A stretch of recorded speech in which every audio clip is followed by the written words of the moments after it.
अस्सलाम वालेकुम एवरीवन। आज देखते हैं कि कैसे हम क्विक तरीके से अदरक लहसुन को महीनों के लिए सेव कर सकते हैं।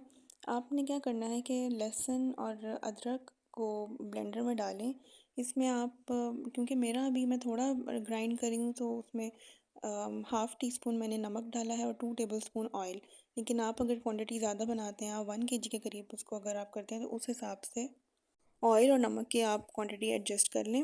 इसमें थोड़ा सा पानी डाल के इसको ब्लेंड कर लें। इसको आप 2 महीने तक आराम से फ्रिज में रख सकते हैं, और अगर 2 महीने से ज़्यादा आपने सेव करना है, अगर साल के लिए सेव करना है, तो आइस क्यूब की ट्रे जो आती है उसमें आप इसको डाल के तो फ्रीज़र में रख दें।